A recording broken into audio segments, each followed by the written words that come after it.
गुरुर्शव गुरुर्फुले गुरुर्देव पेटकरा गुरुर साक्षात जिजामा तस्मै श्री शिवराय नमः. या सर्व महामानवांच्या चरणावर एकदा आपला जोरदार टाळ्यांचा गजर.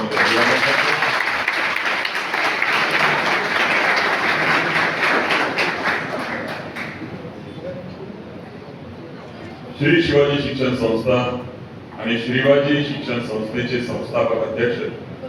आता आम्हाला तुम्हाला माहिती आमचं जेव्हा स्वागत केलं गेलं आम्हाला एक छोटंसं स्टॅच्यू दिलं. कुणाचं होतं? पंजाबराव पाचवे भाऊसाहेब देशमुख, स्वतंत्र भारताचे पहिले कृषी मंत्री. ते कृषी मंत्री होते, त्यांनी कॉलेजेस का काढले. मी भाषण करायला आलेलो नाही, मी फक्त तुमच्या मनामध्ये प्रश्न निर्माण करून देण्यासाठी आलेलो आहे. आणि या प्रश्नाची उत्तर जेनझी पद्धतशीर व्यवस्थित शोधतात यावर मला पूर्ण विश्वास आहे. आणि म्हणून तुमच्या समोर प्रश्न निर्माण करण्यासाठी मी इथे आलेलो आहे. या भाऊसाहेबांच्या चरणावरती एकदा जोरदार टाळ्यांच्या गजरामध्ये अभिवादन करूया. कॉलेज ऑफ इंजिनिअरिंग अँड टेक्नॉलॉजीचे प्राचार्य सन्माननीय थोरात साहेब, आज आपल्यामध्ये म्हणजे मी स्टार्टर आहे आणि स्टार्टरची प्लेट उचलून गेल्यानंतर मेन कोर्स लागणार. आणि असे आपल्या सगळ्यांसाठी प्रेरणादायी या अकोल्याच्या मातीतून नागपूर मधनं इथं आले, इथं शिकले, इथून शिकून आता जगभर पदकांत करतायत आणि संपूर्ण जगावरती तुमच्या कॉलेजचा ठसा घेऊन हा माणूस फिरतो आहे. तो माणूस आज तुम्हाला मोटिवेट करायला आलेला आहे. सन्माननीय साहेब, ते सीईओ आहेत एस क्यूब मास ट्रान्सफर प्रायव्हेट लिमिटेडचे. त्यांच्या अर्धांगिनी सन्माननीय पल्लवीताई, सन्माननीय डॉक्टर खेडकर सर इथे उपस्थित आहेत.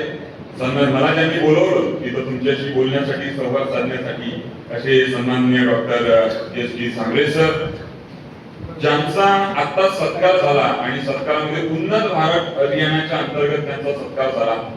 आणि भारत उन्नत केव्हा होतो? तुम्ही दिल्लीचं आंदोलन बघितलं का? दिल्लीच्या आंदोलनामध्ये स्टेजवर न बोलणारा एक मुलगा होता, त्याचं नाव आहे मोहम्मद इरफान. ऐकलं तुम्ही त्याचं भाषण? ज्यांनी ऐकलं नसेल त्यांनी मोहम्मद इरफान हे नाव कागदावर कोरून ठेवा.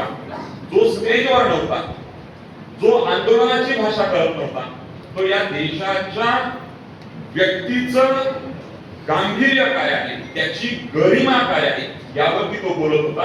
एकदा मोहम्मद इरफानचं भाषण तुम्ही घरी गेल्यानंतर निश्चितपणे ऐका. तुम्ही भारताचे नागरिक कसे हे तुम्हाला लक्षात येईल. असा भारताचा विचार त्यांनी सांगितलं की स्लम और रूरल म्हणजे गाव आहे, गाव आणि स्लम मध्ये जीवन नरक आहे असं जिथं म्हटलं गेलं तिथं राष्ट्रसंत तुकडोजी महाराजांचा विचार आहे की गाव हा विश्वाचा नकाशा, गावावरून देशाची परीक्षा, गावाची भंगता व दशा येईल देशा. गाव जर भंगलं तर देश दुभंगायला वेळ लागत नाही. म्हणून गावाची अर्थव्यवस्था मजबूत झाली पाहिजे.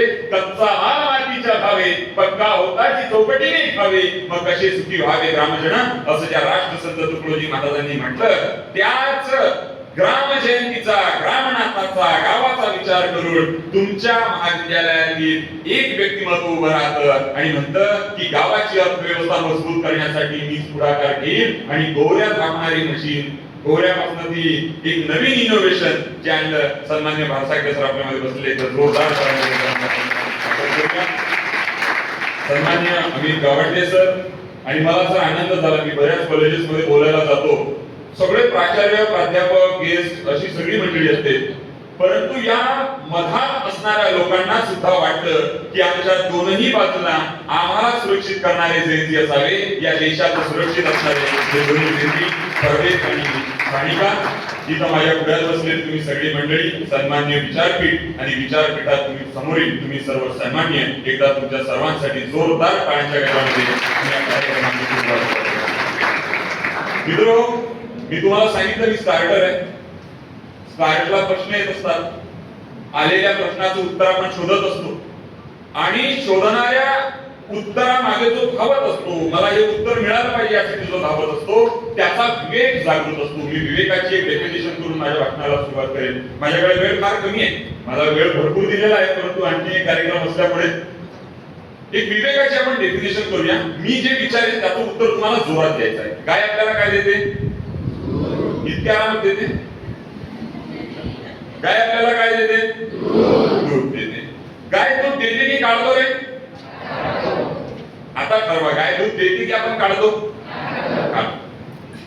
विज्ञान काय सांगते?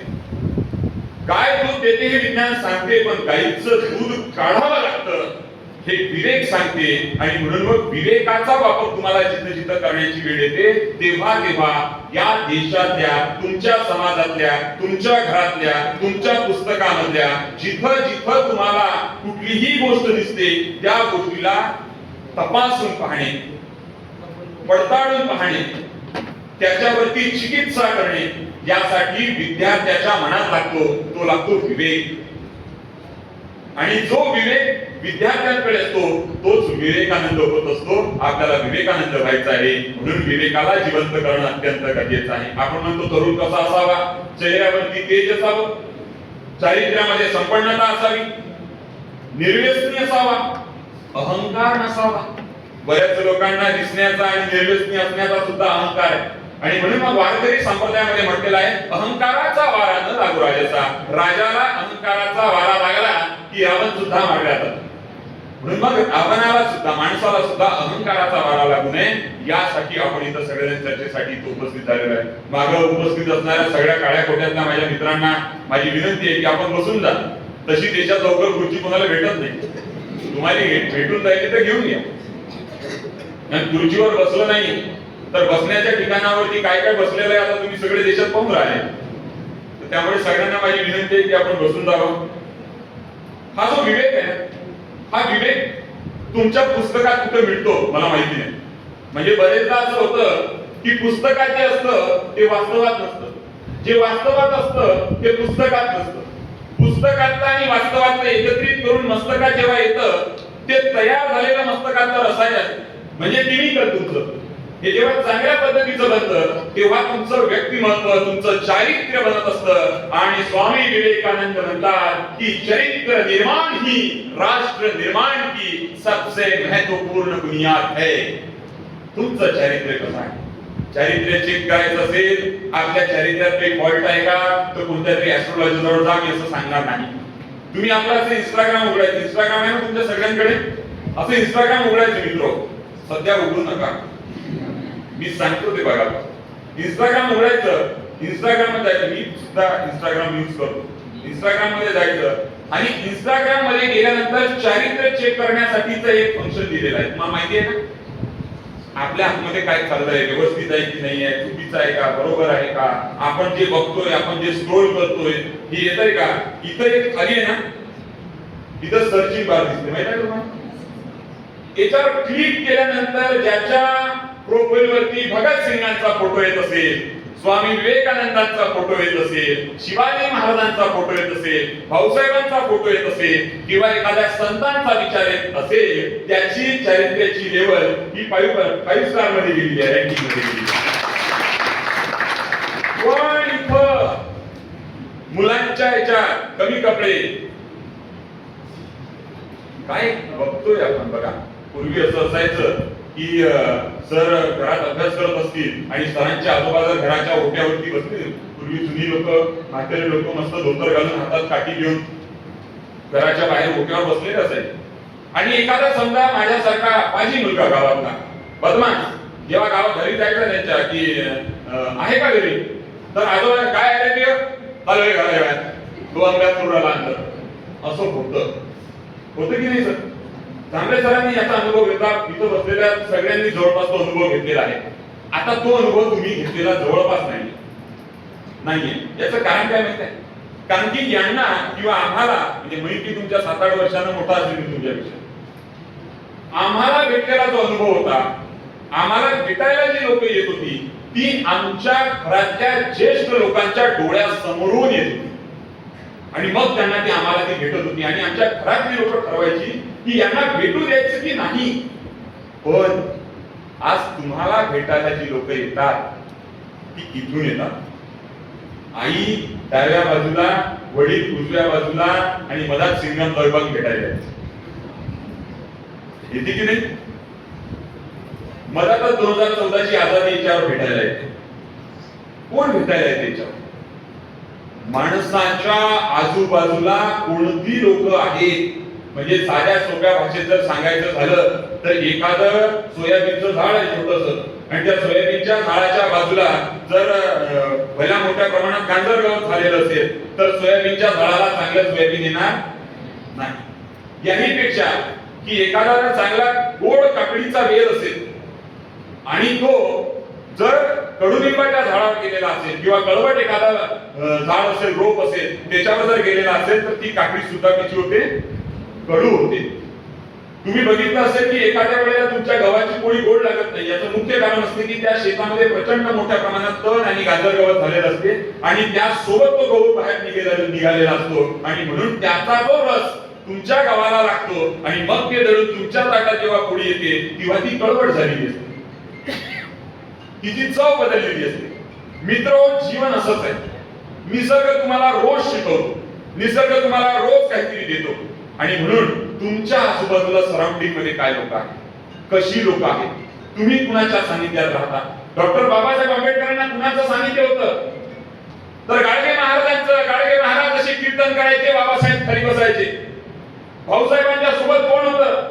तर भाऊसाहेबांच्या आजूबाजूला राष्ट्रसंत तुकडोजी महाराज, गाडगे महाराज, डॉक्टर बाबासाहेब आंबेडकर, गांधी, नेहरू, आंबेडकर ही लोक या माणसांच्या आजूबाजूला असायचे. आज आपल्या आजूबाजूला कोण आहे? आपल्याला भेटायला कोण येतं? मी एक प्रश्न विचारेन. स्वामी विवेकानंदाचं 60 मिनिटांचं भाषण कुणी ऐकलेलं आहे युट्यूबवर? 60 मिनिटांचं आपल्याला काय त्याच्याशिवाय पर्याय नव्हता. आपण ऐकलंय? स्वामी विवेकानंद चांगला माणूस आहे का? तुम्ही नाही म्हटलं तर तुम्ही काही बोलले नाही तर मी असं समजेल किंवा ते चांगला माणूस नाही.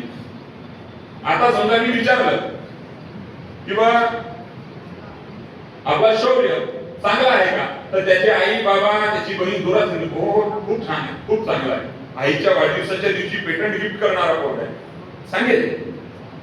स्वामी विवेकानंद चांगला माणूस आहे का?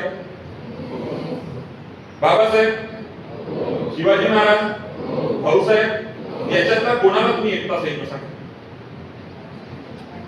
एक तास या माणसासाठी नाही, आपल्यासाठी. आपल्याजवळ एक तास की ज्या माणसाने आपल्यासाठी एवढी मोठी वास्तू निर्माण केली, एवढी मोठी शिक्षण व्यवस्था निर्माण केली. मला नाही वाटत चेतन दादा की तुम्ही एवढा मोठा मजल पल्ला गाठू शकले असते की जर ही संस्था नसती. मी माझ्या वडिलांकडे 4 एकर शेती, अकोला जिल्ह्यातील सगळ्यात शेवटचं गाव, माझ्या गावाच्या पुढे बस जात नाही, एकच गाडी येते. संध्याकाळी 7 वाजता अकोल्याहून गाडी माझ्या अकोल्यात जाते. हल्टिंग म्हणतात त्याला. आज तुम्हाला हल्टिंग माहिती आहे की मला माहिती. अगदी सकाळी 6:30 वाजता माझ्या गावावरून निघते आणि 8:30 वाजता अकोल्यात पोहोचायची. ही एक गाडी फक्त माझ्या गावामध्ये. जेव्हा मी म्हणजे आता 2010-2011 पर्यंतची गोष्ट मी सांगतो तुम्हाला. 1988 मध्ये सुरू झाली माझ्या गावाची बस. या बसनं प्रवास करत असताना किंवा ह्या गोष्टी समजून घेत असताना मला असं वाटतं की या देशामध्ये किंवा तुमच्यासाठी ही संस्था या माणसाने उभी करून दिली भाऊसाहेबांनी. आणि सुरू झालेल्या या संस्थेचा वटवृक्ष उभा करताना भाऊसाहेबांच्या डोक्यात एक प्रश्न होता की मी शिक्षण तर देईन, शिक्षण दिल्यानंतर पोरं समृद्ध तर होतील, त्यांना पगार तर मिळेल. पण भाऊसाहेबांनी चिंता व्यक्त केली आणि भाऊसाहेब म्हणतात की पगार घेणारी लोक मला फक्त तयार करायची नाही तर समाजाचं दुःख वेचून समाजाच्या प्रश्नावर काम करण्याची तयार करायची. माझं शिक्षण 12वी science, graduation commerce, post graduation arts, rural economics, त्यानंतर देशात काय चाललंय म्हणून जर्नलिझम आणि आता मी करतोय लॉ.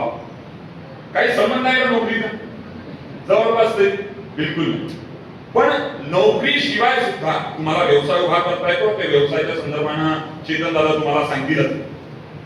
पण हा व्यवसाय कसा असावा, त्याची नीतिमत्ता, नैतिकता ही काय असावी, माझं जीवन माझ्याकडे पाहत असताना लोकांचा दृष्टिकोन काय असावा, तो मी कसा बनवतोय. आता तुम्हाला या कॉलेजमध्ये शिकवलं जाते काटकोन, त्रिकोण, षटकोन, चौकोन, त्रिकोण हे सगळे शिकवले जातील ना. पण कॉलेजमध्ये तुम्हाला एक कोण शिकवला जातो, तो कोण तुम्ही इथून जर शिकून गेला नाही तर तुम्ही जगाच्या पाठीवर शून्य झालेले असाल.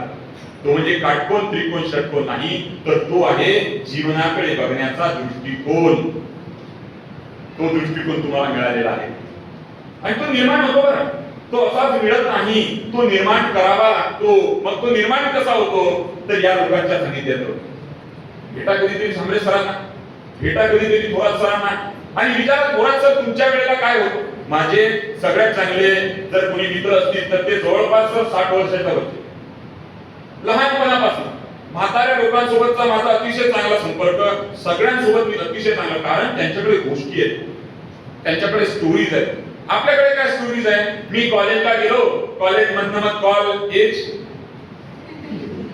ही कॉलेज एज आहे ना आपलं सगळ्यांचं. कॉलेज मध्ये आलो आणि कॉलेज मधून गेलो, कॉलेज मधून आलो आणि गेलो. याच्या मधात कुठं आपण बसतो, तर आपण एखाद्या कॅन्टीन मध्ये, एखाद्या कॉफीचं सेंटर असेल कॅफे मध्ये, किंवा एखाद्या कुठेतरी थिएटर मध्ये आपण कुठेतरी बसतो. पण मित्र हे केलं पाहिजे का, तर 100% केलं पाहिजे. आज जेनझींच्या ज्या गरजा आहेत त्या गरजा पण तुम्ही निश्चितपणे पूर्ण केल्या पाहिजेत. पण हे करत असताना माझं जीवन समृद्ध होण्यासाठी मी काय केलं पाहिजे. आज जर मी संत साहित्याचा अभ्यासक आहे, मी संत तुकाराम महाराजांचा अभ्यास करतो, संत नामदेव महाराजांचा अभ्यास करतो, संत सावतामाळी, चोखामेळा या सगळ्या संत परंपरेचा अभ्यास करतो.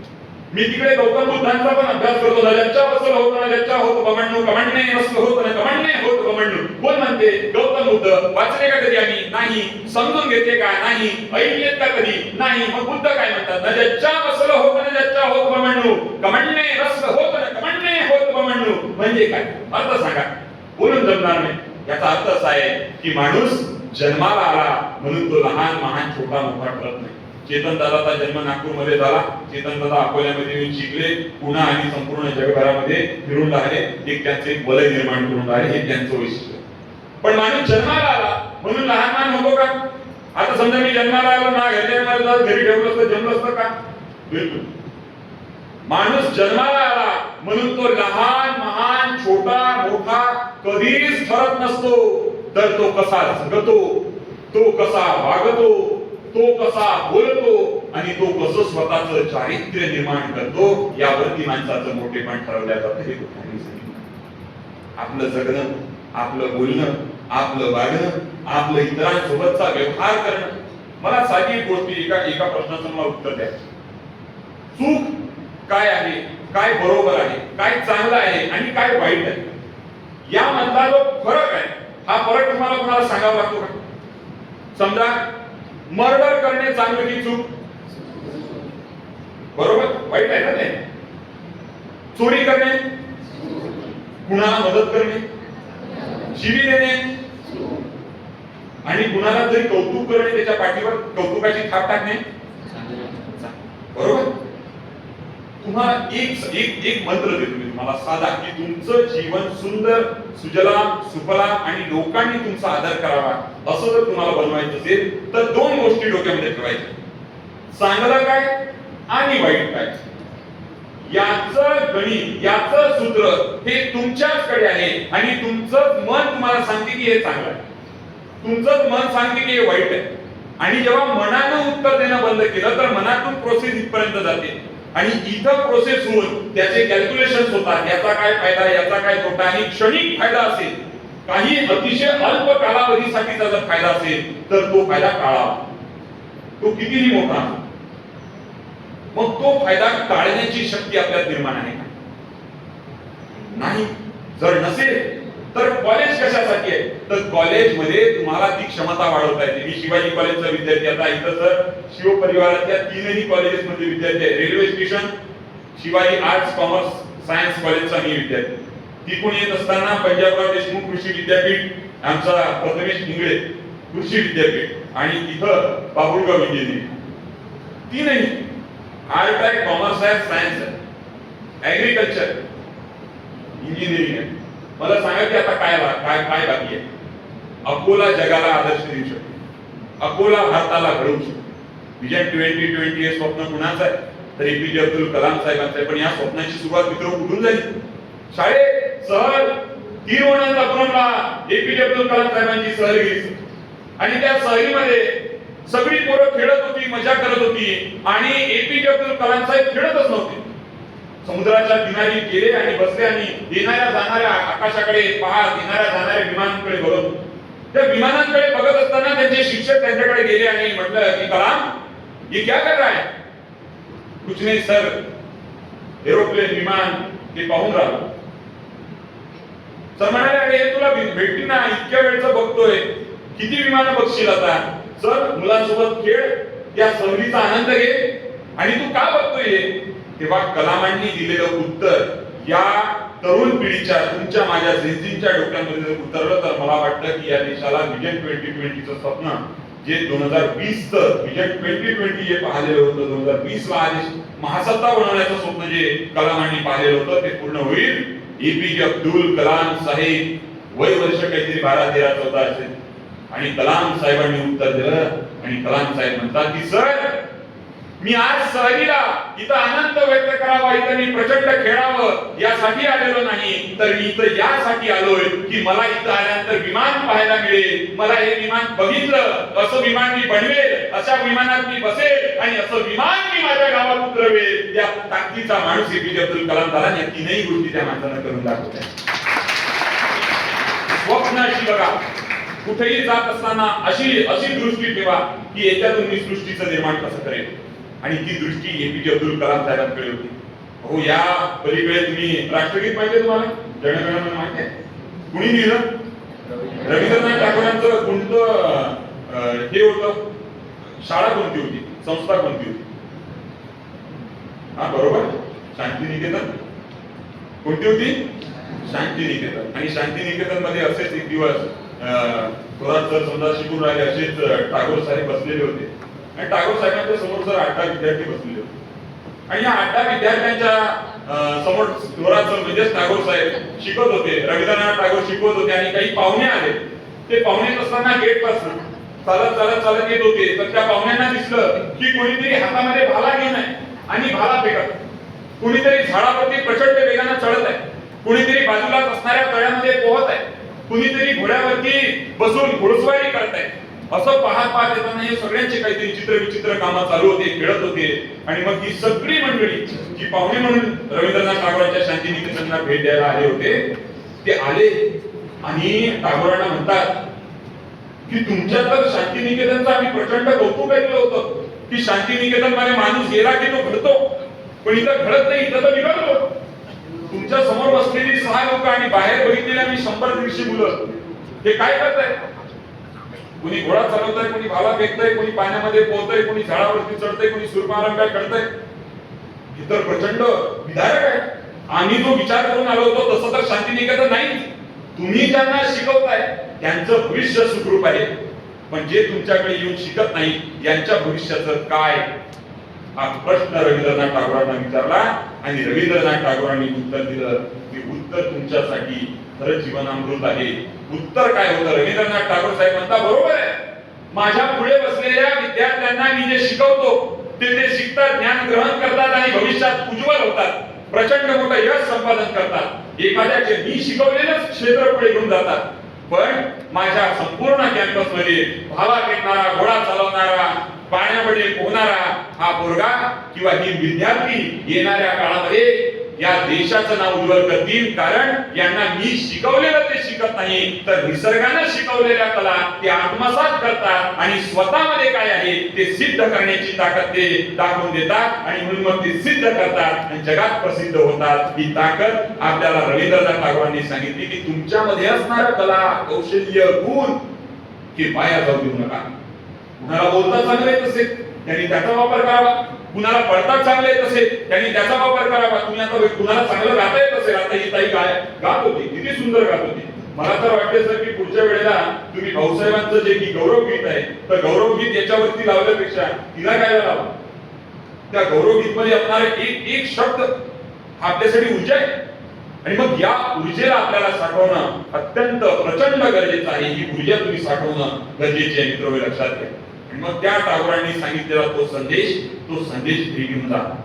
विचार करा की माझ्यात काय, तुमच्याच मधला इंजिनिअरिंग करणारा पोरगा महेश काळे उत्तम गायक, आणि हेच या देशाचं वैशिष्ट्य आहे की ज्यांना ज्याचं शिक्षण घेतो तो त्या क्षेत्राच्या पलीकडे जाऊन काम करतो, स्वतःचं भविष्य निर्माण करतो आणि माणूस म्हणून जगतो. आता चेतन दादा त्यांच्या भाषणात सांगतील की नाही मला माहिती नाही, पण सिंधुताई सपकाळांच्या सोबत चेतन दादाने अतिशय मोठं काम केलेलं आहे.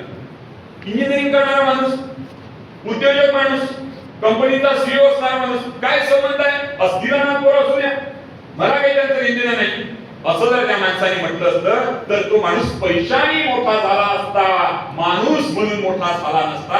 आज माणसांना मदत करून तो माणूस म्हणून मोठा झाला. फार मोठी गोष्ट आहे, फार मोठी गोष्ट आहे. संतांनी मागितलो माणूस द्या, मला माणूस द्या, भीक मागता प्रभू दिसला. माणूस कसला हवा तुम्हाला सांगा तरी मी शोध करी. माणूस मागितला तुकडोजी महाराज, माणूस मागितला कोणी? तुकडोजी महाराजांनी. माणूस मागितला स्वामी विवेकानंदांनी. स्वामी विवेकानंद काय म्हणतात की मला त्या देशातल्या तरुणांच्या ओठांवरचं गीत सांगा. मला मी कोणत्याही देशाचं भविष्य सांगू शकतो. हे स्वामी विवेकानंद म्हणतात की मी कुठल्याही देशाचं भविष्य सांगू शकतो, फक्त मला त्या देशातल्या तरुणांच्या ओठांवर कोणतं गीत आहे? लैला लैला आहे की मेरा दिल तुझ पे फिदा है, इन्कलाब जिंदाबाद आहे. त्या देशातल्या तरुणांच्या ओठांवरचं गीत सांगा, मी त्या देशाचं भविष्य सांगतो. आणि म्हणून स्वामी विवेकानंदांनी म्हटलं होतं की मला फक्त 100 असे तरुण द्या की ज्या तरुणांच्या डोक्यामध्ये देशभक्ती सामावलेली असेल. मी जग बदलून दाखवेन. आणि सगळ्यात महत्वाचं एक एक करून आज जसं मला प्रचंड कौतुक झालं, आमच्या कॉलेजमध्ये असं कधी होत नव्हतं. आता हे कसं व्यावसायिक शिक्षण आहे की एकाचा व्यवसाय दुसऱ्याच्या हाती हँडओव्हर करा, एकाचं ज्ञान दुसऱ्याच्या हाती हँडओव्हर करा. थर्ड इयरच्या मुलांनी सेकंड इयर मध्ये आलेल्या, तुम्ही रॅगिंग वगैरे करत नाही ना, सेकंड इयर मध्ये आलेल्या मुलांना गिफ्ट दिलं. काय दिलं? पेन. वामन दादा कर्डकांची 31 तारखेला जयंती प्रमिलाती गोपाल मध्ये. वामन दादा कर्डक म्हणतात जगातली देखणी. काय म्हणतात?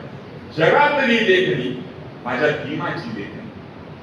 बाबासाहेबांची देखणी तुम्हाला सगळ्यांना दिल्या गेलेली आहे. ते ज्ञान संपन्न करण्यासाठी आहे आणि म्हणून ते ज्ञान संपन्न करा. ज्या पद्धतीने तुम्ही पेन दिला त्या पद्धतीने ज्ञान द्या. आणि ज्ञान देत असताना एक गोष्ट मात्र नक्की करा. आता फर्स्ट इयर मध्ये येणाऱ्या मुलांना सेकंड इयर मध्ये या मुलांनी सांगितलं पाहिजे की मागच्या वर्षी माझ्याकडनं काय चुका झाल्या.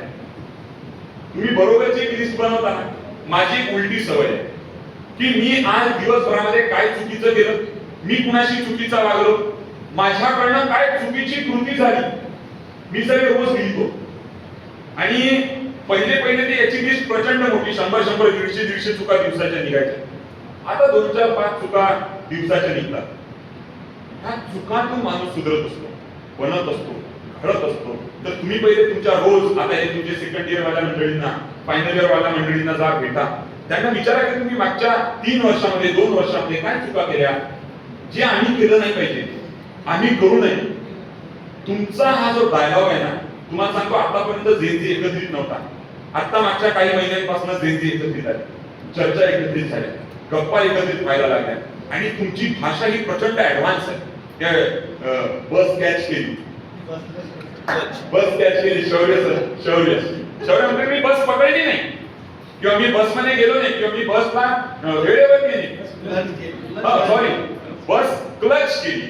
ही तुमच्या ही अल्फा जेन्झी अल्फा ही यांची भाषा आहे. आणि भाषा मित्र हो अशीच बदलत गेली, चेंज होत गेली.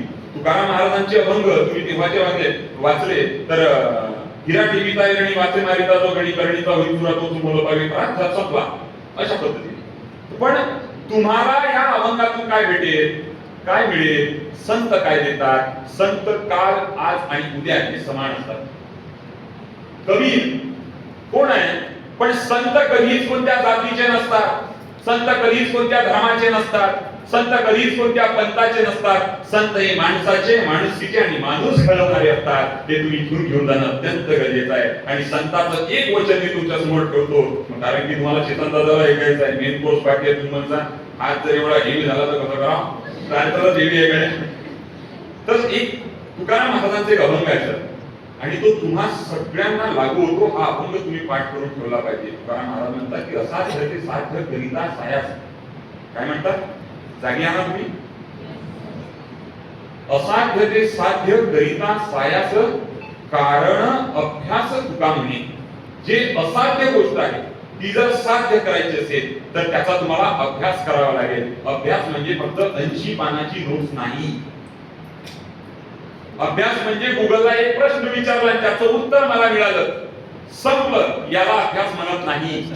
म्हणजे मगाच थोरात सरांनी एक म्हणजे मलाही ते वाटलं, मला ते खंत वाटते की तुम्ही मुलं आजकाल लायब्ररीमध्ये जात, तुम्ही एका प्रश्नाचं उत्तर गुगलला मागता की सांग याचं उत्तर. याला जसं रोजानच ठेवलं, याला विचारता आणि हे तुम्हाला बरोबर सांगते. ते तुम्ही त्याला विचारता की रोनाल्डो हा कोणत्या टीमचा प्लेअर आहे, बरोबर, तो तेवढंच सांगते की कोणत्या टीमचा आहे, पोर्तुगाल. पोर्तुगाल. कोणत्या टीमचा आहे, पोर्तुगाल. पोर्तुगाल, बरोबर. आपल्याला काही माहिती, आपल्याला की भेटत. तर हे जे आपण विचारतो ते एवढंच उत्तर भेटत. पण तुम्ही जेव्हा पुस्तक वाचता, रोनाल्डोच्या संदर्भातली मॅगझिन वाचता किंवा विराट कोहलीच्या संदर्भातली मॅगझिन वाचता, तर तेव्हा तुम्हाला माहिती पडते की ज्या दिवशी विराट कोहलीचे वडील वारले त्या दिवशी विराट कोहली स्टेडियम वरती उभा होता. क्रिकेट खेळता खेळता माहित पडलं की वडील गेले. मैदानावरती बॅट सोडून पळाला नाही, उभा राहिला आणि उभा राहून शतक ठोकलं आणि बाबांना श्रद्धांजली दिली. तुम्हाला फक्त सांगतोय, पण अशी अनेक लोक आहेत. मोहम्मद इरफान तुमच्यासाठी प्रेरणा, एकही वर्ग न शिकलेला पोरगा. आज अनेक मुलं, अनेक मुली, आणि तुम्ही विचार करण्याच्या तुमच्या क्षमता अत्यंत प्रचंड प्रगल्भ झालेल्या आहेत. त्या प्रगल्भ विचारांना तुम्ही सातत्यानं खतपाणी द्या. आणि फक्त एकच विनंती करतो भाऊ की तुम्ही फार पैसा कमावा नाही तरी चालते, आणि फार काही पैसा लागतच नाही सर जगात, बिलकुल लागत नाही. चेतनदादा लागतो का? आता तुमच्याकडे एवढा पैसा झाला पण तो तेवढा लागतो का? काय अतिशय थोडका पैसा लागतो सगळ्याला. खूप पैसा झाला, तुम्ही एक समाजामध्ये चेक करा की ज्याच्याकडे पैशाचा फ्लो गरजेपेक्षा जास्त झाला, बीपी, शुगर, आणि तुम्ही गावात चला आपल्यासोबत, 89 वर्षाचा म्हातारा खडी चम्मच आहे. खडी चम्मच म्हणजे एवढी साखर की चम्मच उभा राहिली त्याला खडी चम्मच आहे. अशी लोक गावामध्ये आहेत. आणि म्हणून आपण सगळ्यांनी आपल्या शरीराकडे लक्ष दिलं पाहिजे. आज सरांनी मला म्हटलं की अक्षय जेवण करायला थांब. मी सांगितलं सर सकाळी आंघोळ झाली की 8:30 वाजता आपलं जेवण होते. 8:30 वाजता कुठलंच कधीच फकणे रुग्णा फकणा मनाय रिवायटल खात नाही, कुठलीच मी नॉनव्हेज खात नाही, मी व्हेजिटेरियन आहे. रोजची दैनंदिन क्रिया 8:30 वाजता जेवण. म्हणजे जेव्हा म्हणजे तुम्ही नका जेवू, तुमचं रोजचं रुटीन कसं लावा, म्हणजे किमान तुमच्याकडे शेड्यूल असला पाहिजे, तुमचं रुटीन असलं पाहिजे. आणि तुमच्या रुटीन मधलं महत्वाची कामं कोणती, की आज माझ्या पूर्ण दिवसात सगळ्यात महत्वाचं काम कोणतं होतं तर हे, तर मी त्याला सगळ्यात प्रायोरिटीवर ठेवलं आणि मग या कार्यक्रमाला आलो. दुसरं काय, एक आणखीन एक कार्यक्रम आहे, त्या कार्यक्रमात मी शेवटच्या 5 मिनिटाला जरी पोहोचलो तरी ठीक आहे, तर ते सेकंड आहे. आणखी मग दर्शनी कोणता आहे का, तर या पद्धतीनं तुमची कामं विभागा. आणि सगळ्यात महत्वाचं, घरातला बाजार आणा, आईला मदत करा, मुलांना आवर्जून सांगेल, मित्र हो, भांडे घासा, घर झाडा, पंखे पुसून द्या, घरातलं जाळं काढा. तुम्हाला सांगतो की हे तुम्हाला जमिनीवर आणेल. आणि तुम्हालाही लोकांचा परिचय देत असताना सांगावं असं वाटतं की हे डाऊन टू अर्थ आहे. आपल्याला चांगलं वाटतं ना की हा माणूस डाऊन टू अर्थ आहे, मग आपण असं असायला पाहिजे की लोका सांगे ब्रह्मज्ञान स्वतः कोरडे पाषाण असं चालणार नाही. त्यांनी असं करावं, तू कसं करावं हे सांग पाहिजे वेळा. तर आपलं ते काय असावं, म्हणजे आपण सगळ्यांनी आवर्जून, माझी तुम्हाला सगळ्यांना विनंती असेल की आपण सतत आता जर भेटत आणि वेगवेगळ्या अनुषंगाने भेटत, कधीतरी कम्युनिकेशन स्किलवर भेटू, कधीतरी व्यावहारिक ज्ञान जगाचं काय आहे त्याच्यासाठी भेटू. आज तुम्ही इंजिनिअरिंग करताय, टेक्नॉलॉजीच्या क्षेत्रामध्ये तुम्ही पुढे जाताय, तर आता जगात काय चाललेलं आहे या अनुषंगाने सुद्धा तुम्ही अभ्यास करा. कारण की आता AI काय काय करतंय, म्हणजे पोळ्या बनवणारी बाई सुद्धा AI भीषण आहे. आणि या सोबत मी आवर्जून तुम्हाला सांगेल की तुम्ही एक गोष्ट निश्चितपणाने करा की जेवढं तुम्ही स्वतःकडे लक्ष द्या, जेवढं तुम्ही अभ्यासाकडे लक्ष द्या, जेवढं तुम्ही तुमच्या व्यक्तिमत्वाकडे लक्ष द्या, तेवढंच लक्ष या देशाच्या व्यवस्थेकडे सुद्धा तुम्ही द्या. मी आवर्जून सांगेन, कारण या देशाची संपूर्ण शैक्षणिक अवस्था प्रचंड वाईट झालेली आहे. त्या वाईट अवस्थेमध्ये तुम्हाला तुमचे विचार टाकणं गरजेचं आहे. आणि तुम्ही सगळी लोक म्हणाल हा तर राजकीय विचार आहे, बरोबर? आम्ही पॉलिटिकल नाही, आम्ही राजकीय नाही. ज्या दिवशी तुम्ही म्हटलं मी राजकीय नाही, त्या दिवशी या खुर्चीवर सुद्धा खालच्या खुर्चीवर बसण्याचा अधिकार तुम्हाला नाही. कारण की ही संस्था, शिवाजी शिक्षण संस्था, राजकीय विचारातूनच तयार झालेली आहे. आणि राजकारण हे नाही की भाऊ के साथ में कितने लोग आहेत. आजकाल पाहिलं तुम्ही, आज हातात मोठ्या माळा, गळ्याला डोक्याला मोठं टिक्कन, भाऊचे असे कळप कपडे, आणि भाऊचं काय नाही. मित्र होय, राजकारण नाही. डॉक्टर बाबासाहेब आंबेडकरांनी सांगितलं होतं की ते येतील आणि असे सत्ताधारी बसतील, ते कोणत्याही पक्षाचे असो, कोणत्याही जाती धर्माचे असो, ते शोषण करतील. आणि आज देशाला बदलाची गरज आहे आणि हा बदल नेहमी येणार. आज हे सरकार आहे, उद्या दुसरे येईल, परवा तिसरे येईल. म्हणजे एक शिक्षण मंत्री गेला, पहिला शिक्षण मंत्री एमए होता आणि आता शिक्षण मंत्री बी आहे. या देशाच्या स्वतंत्र भारताचे शिक्षण मंत्री शोधा, या देशाचे कृषी मंत्री शोधा, या देशाचे पंतप्रधान शोधा, या देशाला मिळालेले जुने कायदे मंत्री शोधा बाबासाहेबांसारखे. तर मी तुम्हाला आवर्जून एक गोष्ट सांगेन की राजकारणाकडे कानाडोळा करू नका. राजकारण हे तुमच्यासाठी आहे आणि राजकारणाला तुम्ही अतिशय प्रगल्भ दृष्टिकोनातून पहा आणि त्या पद्धतीचं राजकारण तुम्हाला या देशामध्ये उभं करायचं आहे. कारण की ज्या देशामध्ये कोणाची कम्युनिटी किती मोठी आहे याच्यावर जर तो राजकीय नेता ठरत असेल तर त्या देशाचं भविष्य उद्ध्वस्त झालेलं असेल. अब्राहम लिंकन म्हणायचे की एखादा देश, शेवट 3 मिनिटात, एखादा देश जर तुम्हाला 5 वर्षासाठी उद्ध्वस्त करायचा असेल तर तिथे एखादा बॉम्ब टाका. एखादा देश जर तुम्हाला 25, 30, 50 वर्षासाठी उद्ध्वस्त करायचा असेल तर तिथं अणुबॉम्ब टाका. एखादा देश जर तुम्हाला 100-1 वर्षांसाठी उद्ध्वस्त करायचा असेल किंवा तिची व्यवस्था नसतानाभूत करायची असेल तर तिथं हायड्रोजन बॉम्ब टाका. 150-200 वर्षांसाठी त्या देशाला जर त्रास करायचा असेल तर तुम्ही तिथं बायो वॉर करा, म्हणजे कोरोना सारखे. आणि एखादा देश जर तुम्हाला पूर्णतः नष्ट करायचा असेल, संपवायचा असेल, खतम करायचा असेल, तो कधीच उभा राहू नये असं जर तुम्हाला वाटत असेल तर त्या देशाची शिक्षण व्यवस्था, एज्युकेशन सेक्टर कोलॅप्स करून टाका, खराब करून टाका, खतम करून टाका.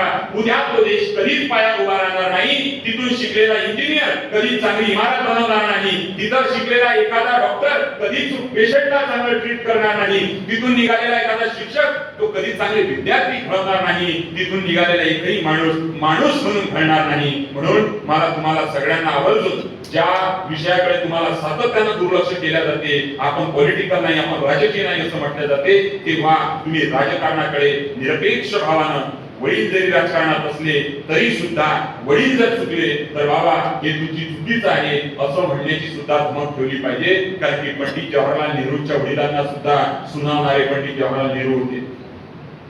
ही ताकद होती. महात्मा ज्योतिबा फुले स्वतःच्या वडिलांच्या विरोधात बंड करतात. ही ताकद तुमच्यामध्ये तयार व्हावी. तो विवेक मी सुरुवातीतून केलं, काय आपल्याला काय देते देत नाही आपण काढतो. तो जो विवेक आहे तो विवेक जागृत करा.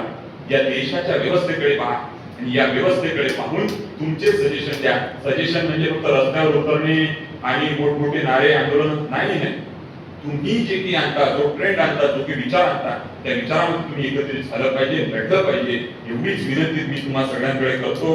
बोलण्यासाठी खूप वेळ होतो, प्रचंड बोलता आलं असतं, पण आता काय आपण म्हणू, स्टार्टर इतका भारी होऊन गेला म्हटल्यानंतर मेन कोर्स कडे लक्ष तुम्हाला द्यायचं आहे आणि स्टार्टर थोडंच असलं पाहिजे. म्हणून मी थोडं जास्त स्टार्टर आज तुम्ही घेतलं. म्हणून हळूहळू अतिशय निवांत आरामात मेन कोर्सचा तुम्ही आस्वाद घ्यावा एवढी विनंती मी तुम्हाला सगळ्यांना करतो. आणि जात असताना एक विनंती करेन की एक स्टुडंट फोरम अकोला आम्ही सुरू केले सर. आणि त्या स्टुडंट फोरम मध्ये आम्ही स्टुडंटच्या सजेशन्स मागत असतो की तुमच्या काय सजेशन आहेत, कसं एज्युकेशन सिस्टीम असली पाहिजे. आणि आता आम्ही एक शिक्षण हक्क परिषद घेतोय.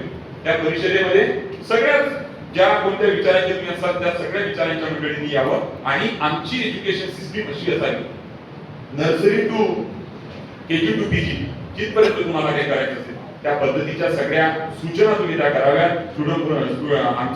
माझा प्रथमेश अथर्व सरोदे हा तुमच्या स्टुडंट कॉलेजचा विद्यार्थी आहे, हा आमच्या त्या कमिटीमध्ये प्रथमेश निंगळे हा PPB-ला सांभाळतो, आमचा करण आहे तो शिवाजी कॉलेजमध्ये ते करतोय. आणि यामध्ये तुम्हाला तुमचं भविष्य घडवण्याची, तुमच्या भविष्याच्या स्कीम काय असल्या पाहिजे, आता तुमचं समजा खत झालं याच्यासाठी काय असलं पाहिजे या पद्धतीने असावं. कारण की या देशातली शिक्षण व्यवस्था अकोट फेमत शिकणाऱ्या पोराला शिक्षण, गौरक्षण रोडला शिकणाऱ्या मुलाचं शिक्षण, नागपूरमध्ये शिकणाऱ्या मुलाचं शिक्षण, पुण्यामध्ये, मुंबईमध्ये आणि अदानी अंबानीची मुलं ज्या शाळेमध्ये शिकतात ती एकाच तारखेला का जन्माला आलेलं असो ना, त्यांच्या शिक्षणामध्ये प्रचंड तफावत आहे, प्रचंड तफावत.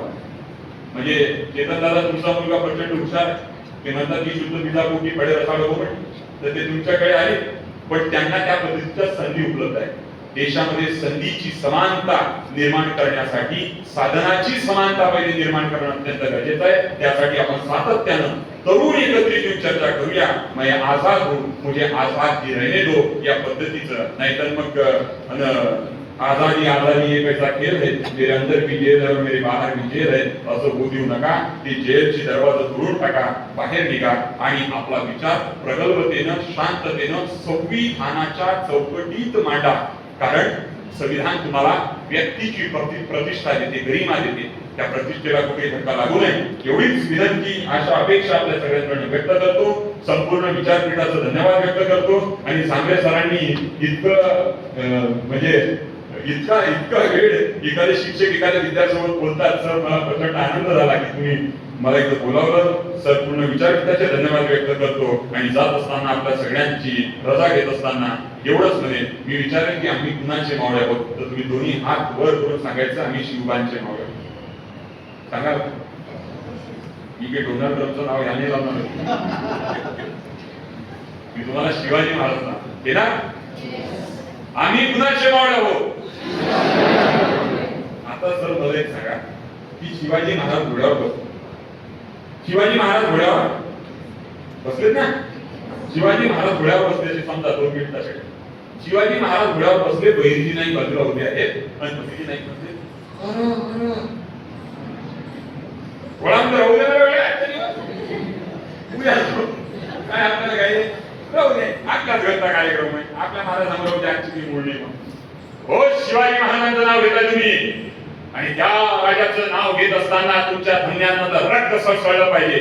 आजही त्या राजाचं स्वराज्य तुमच्या डोळ्या डोक्यात मन मनगट आणि मस्तकात उभं झालं पाहिजे. यासाठी तुम्ही त्या राजाचं नाव प्रचंड कौतुकानं, आदराने नमन करणार असलं पाहिजे. की म्हणजे कुणाचे मावळ जोरात सांगा की आम्ही शिवांचे मावळ, आम्ही कुणाचे मावळ आहोत, आम्ही कुणाचे मावळ आहोत, आम्ही शिवाचे मावळे, आम्ही शिवांचे मावळे. पान्हा जिजाऊ बलते, धमन्या तल्या रक्तामधून अजूनही तुतारी वाजते. जिंकू पुन्हा दाही दिशा, असे एकत्रित विवेकी विचारानं जर काम केलं तर दाही दिशा आपण जिंकू. सामाजिक, आर्थिक, राजनैतिक, शैक्षणिक, कृषी, सांस्कृतिक या सगळ्या दिशा आपल्याला जिंकायच्या आहेत. म्हणून आम्ही शुभांचे मावळे, पान्हा जिजाऊ वाजते, धमन्या तल्या रक्तामधून अजूनही तुतारी वाजते. जिंकू पुन्हा दाही दिशा, ऐसे आम्ही जेथे असू आणि जेथे असू तेथे असू, आम्ही सदा विजेते असू, आम्ही सदा विजेते असू, आम्ही सदा विजेते असू.